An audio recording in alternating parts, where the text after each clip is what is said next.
Well, welcome back to another science safety video. In this science safety video, we'll be learning 10 basic science rules that you should follow while in the lab so everyone is safe and no one gets hurt. So, hope you enjoy.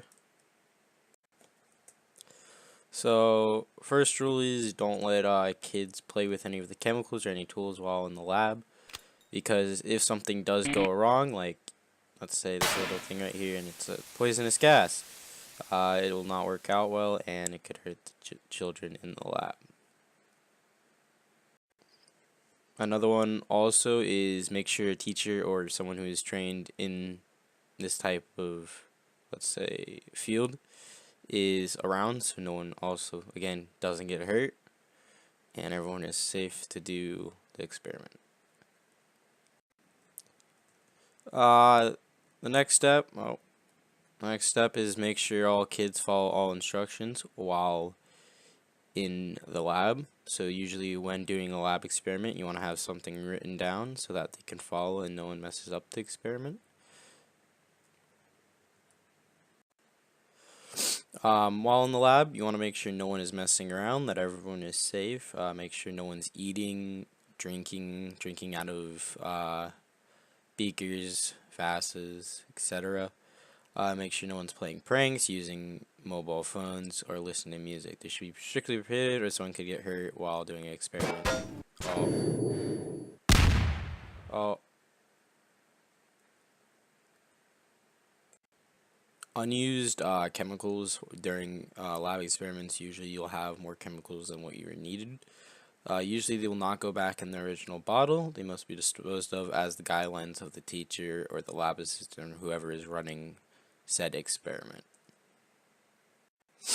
Okay, while in the lab, all kids should be making sure they're wearing their safety goggles, their lab coats, and shoes in the science laboratory.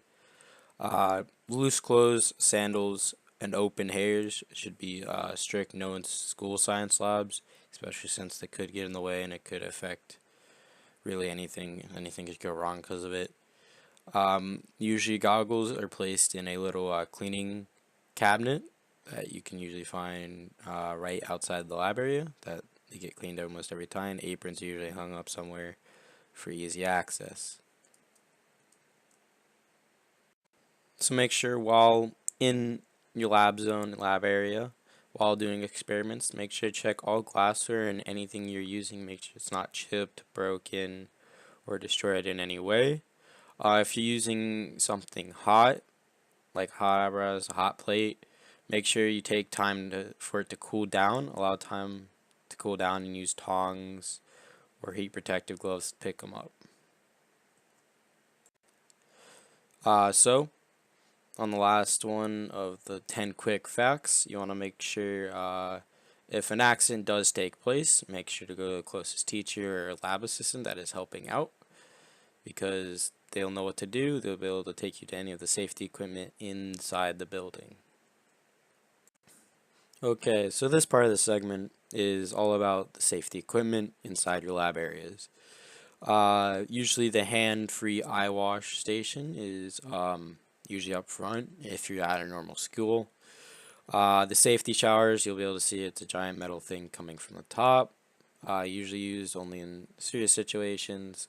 You want to try your best not to use that because it's very messy and very hard to pick up. Well, it's water, so you can't really pick it up. It's more of just waiting for it to drain.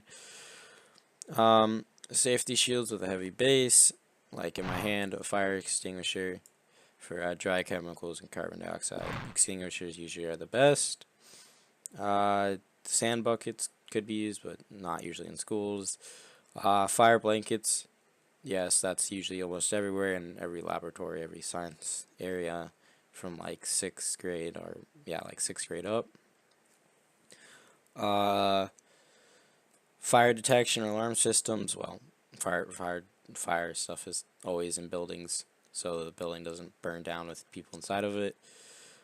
First aid kits, spill control kits, chemical storage cabinets are always something for safety.